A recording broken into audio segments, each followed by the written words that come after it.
My wife cheated with our financial advisor, stole $250, $0 from our account, and now she's suing me for $2 million over our family home. How do I even start to fight this betrayal? I never thought I'd be the guy sitting here, staring at my phone, trying to piece together how everything fell apart so fast. Just a few months ago, everything seemed perfect. My wife, Lisa, was the kind of woman who could turn heads wherever she went, confident, sharp-tongued, and always with a smile that could hide 1,000 secrets. We had a good life, or so I thought. A nice house in the suburbs, 2 kids in school, a decent job that paid the bills. Honestly, I thought I had it all figured out. But then the cracks started showing, and I didn't see it coming. It all unraveled the day I decided to check our bank account. Nothing unusual at first, just the usual bills, mortgage, groceries, the kids' expenses. But then I noticed something odd, a transfer, a big one, $250, $0 gone from our savings account. At first I thought it was some kind of mistake, maybe an error in the bank or a pending transaction I didn't recognize. I called the bank, but they told me the transfer was legit and authorized. That's when I knew something was wrong. I started digging deeper. I pulled up our online banking history, and that's when I saw the name Michael Carter, our financial advisor, someone I had trusted to help us grow our money, not drain it. But it wasn't just that. The account details showed a series of transfers over the past few months, all funneling money into accounts with obscure names. I couldn't believe it. My wife, Lisa, had been secretly siphoning off our savings with the help of this guy. I felt like I'd been punched in the gut. I couldn't believe she'd do something so reckless, so blatantly dishonest. I remembered the last few weeks, how she'd been distant, always on her phone, disappearing for hours. She'd been bitchy more often than not, snapping at me over nothing, and I just chalked it up to stress or her period. But now I saw the real reason. She'd been lying to me, hiding a whole secret life. She'd been cheating on me with Michael Carter, our supposed financial expert, and stealing our money while she was at it. I confronted her that night. I made her sit down in the living room, trembling with anger and betrayal. I told her I knew everything. Her face turned white. She tried to deny it at first, of course. Said I was paranoid, that I didn't understand her work, that she was stressed and taking it out on me. But I didn't buy her bullshit. I showed her the bank statements, the transfers, the emails I'd found. Her excuses were flimsy. She said she was only talking to Michael about our investments, that there was nothing going on, that I was overreacting, that I was jealous. But I knew better. I could see it in her eyes, the guilt, the shame. The way she fidgeted, the way she kept trying to change the subject. I felt a mix of rage and heartbreak.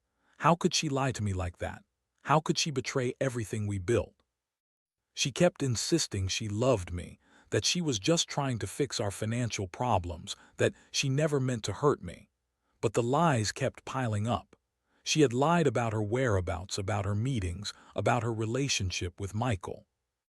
And beneath all those lies, I could see the truth. She was having sex with him, probably for months, and she was stealing from us to fund her secret affair. That night was a blur. I couldn't sleep. I kept staring at the ceiling, replaying everything. The way she looked when she lied, the way she tried to manipulate me to make me believe her. I felt like I'd been hit by a truck. My trust was shattered. My wife, the woman I loved and trusted, was nothing but a con artist, a cheat. And I was left with a mountain of questions and a sinking feeling that I'd never really know the full story. How long had this been going on? How much more had she stolen? And what was I supposed to do now? The next few days were the worst of my life. I couldn't focus on anything except the betrayal, the stolen money, and the thought that my wife Lisa was sleeping with my financial advisor, Michael Carter. I kept going over every detail in my head. Her lies, her smirk when she tried to deny everything, how she'd been acting so bitchy lately, and now I knew why. She'd been hiding a whole secret life behind my back, one that involved lying, cheating, and stealing from us. I started digging into her phone.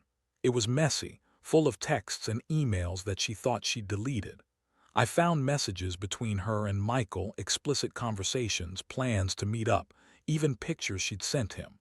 I felt like I was watching a bad movie, only this was real.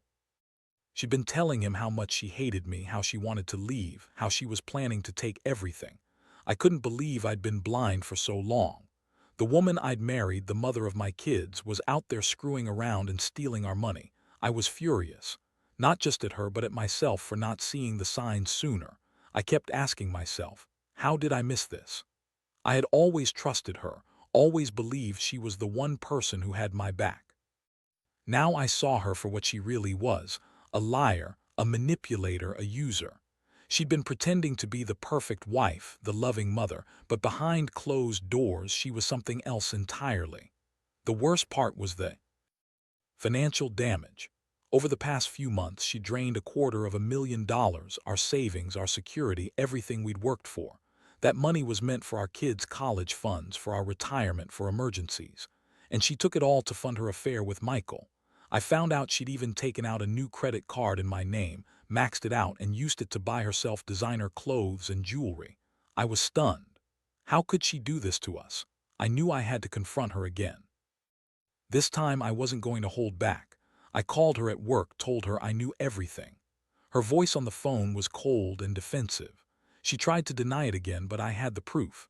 I told her I was done with the lies, done with her cheating, done with her stealing.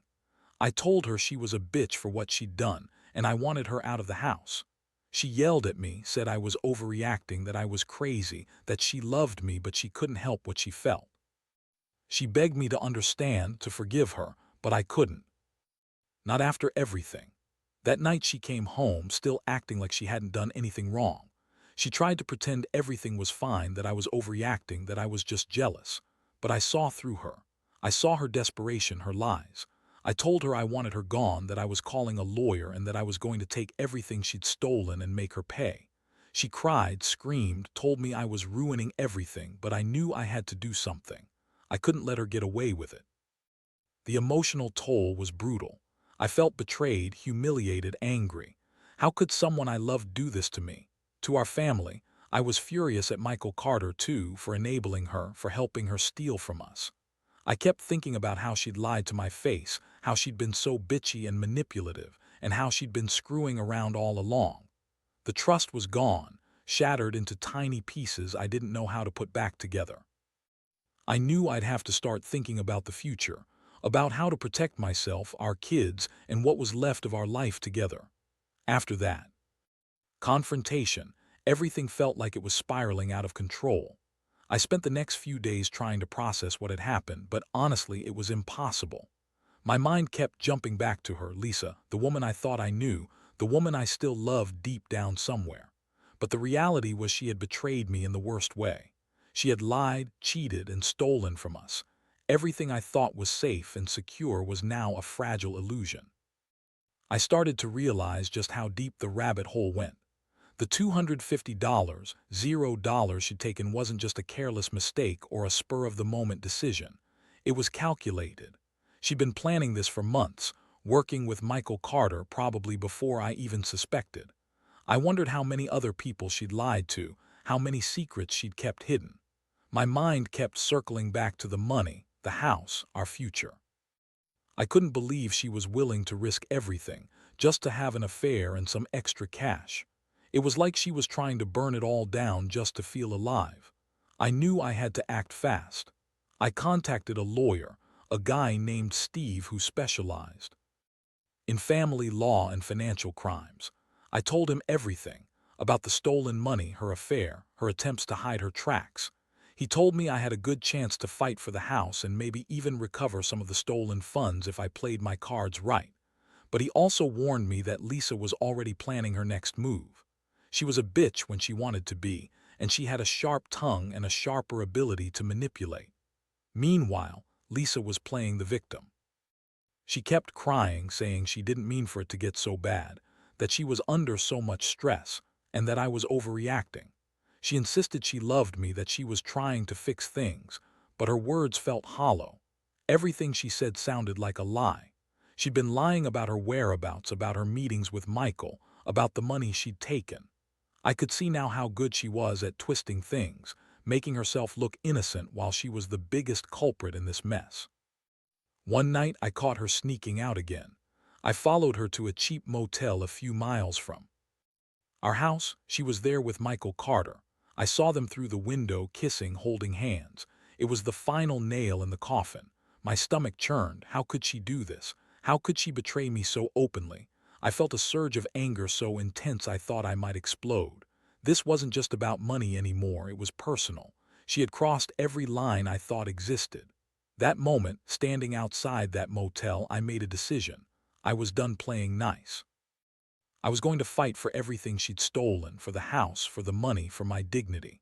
I was going to expose her lies, take her to court, and make her pay for what she'd done. I wasn't just going to divorce her. I wanted her to face the consequences. I knew it was going to get ugly, and I was prepared for a battle. The woman I loved had turned into someone I barely recognized, and I refused to let her destroy me without a fight.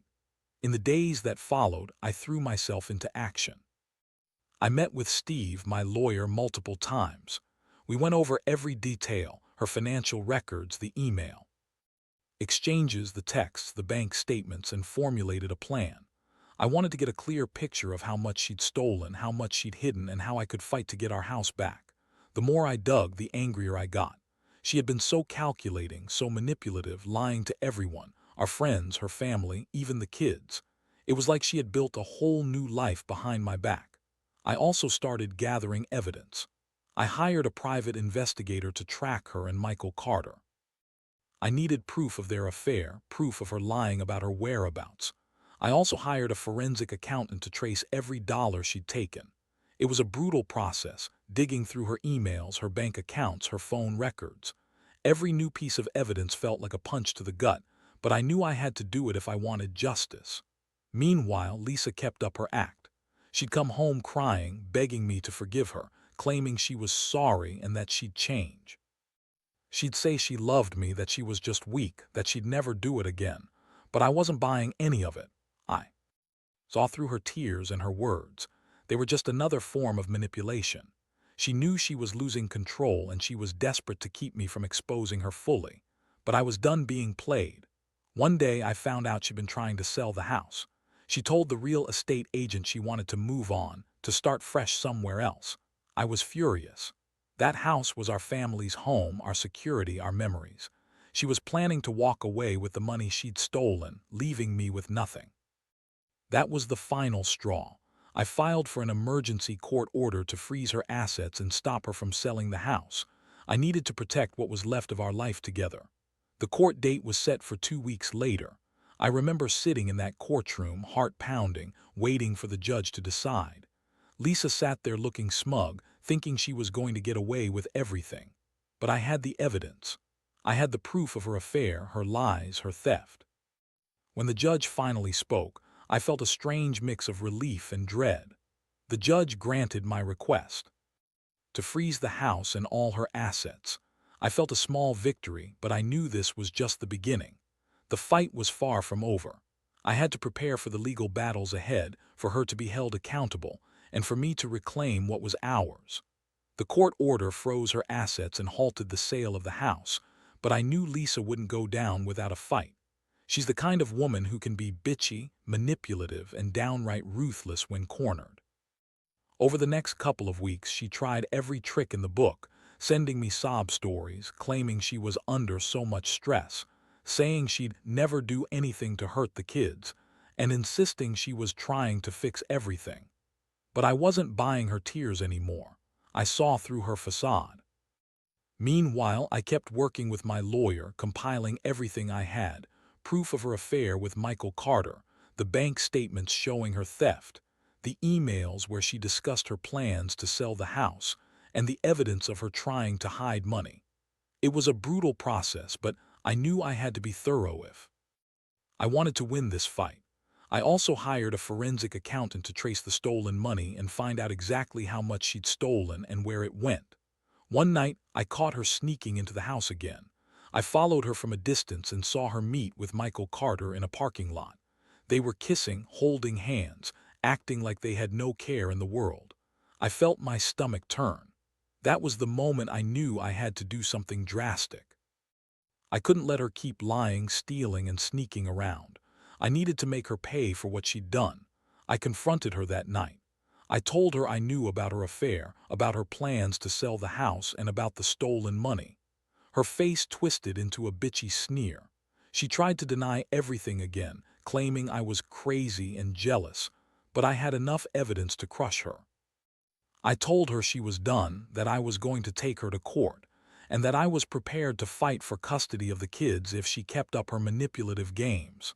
That was the turning point. She finally broke down, crying and screaming, trying to twist everything around. She said she loved me, that she was sorry, and that she'd do anything to fix things. But I knew better. I knew she was a liar and a thief. I told her she was not going to get away with this, that I'd make sure she paid for her betrayal. I was ready to fight for the house, for the money, and for my dignity. I'd be damned if I let her ruin everything we built. This wasn't just about revenge anymore. It was about justice. And I was determined to see it through. The legal battle dragged on, and every day felt like a new assault on my patience and my sanity. Lisa's bitchy, manipulative side came out more and more as she tried to spin her lies, claiming she was the victim, that I was trying to ruin her, that she only did all of this because she was stressed out and under pressure. Her tears, her accusations, they all felt hollow now. I saw her for what she really was, a selfish woman who had betrayed her vows, stolen from her own family, and lied her way through every step of the way. In court, I laid out every piece of evidence I had. The emails, the bank statements, the proof of her affair with Michael Carter, and the fact that she was trying to sell our house behind my back. I argued that she was unfit to have custody of our kids, given her reckless behavior, her lies, and her blatant theft. My lawyer fought hard, and slowly but surely the truth started to come out. The judge was relentless in granting my requests, freezing her assets, halting the sale of the house, and considering the evidence of her infidelity and theft. When the verdict finally came, I felt a mixture of relief and exhaustion. The judge ordered Lisa to pay restitution for the stolen money, and she was ordered to give up her claims on the house, my house, our home. She was furious, screaming and yelling, calling me every name in the book, but I didn't care anymore. I had won the battle, but I knew the war was far from over. There would be legal fees, emotional scars, and a long road to rebuilding my life. After everything, I made the decision to divorce her. I couldn't stay with someone who had betrayed me and our family so completely. I moved out, took custody of the kids, and started rebuilding from the ashes. Lisa tried to fight me at every turn, but I was done playing her game. I had learned a hard lesson about trust, money, and betrayal, things I thought I knew, but turned out I didn't. Looking back, I realize how much this ordeal changed me. I became more cautious, more guarded, but also more aware of the kind of woman Lisa really was. I learned that sometimes, the people closest to you are capable of the worst betrayals, and that you have to fight to protect what's yours. I also learned that revenge isn't just about getting even. It's about standing up for yourself, holding people accountable, and making sure they don't get away with destroying what you've worked so hard for. Now, I focus on my kids, my job, and rebuilding my life. I've come to accept that some people are just toxic, and sometimes the best revenge is simply walking away and building something better from the ruins.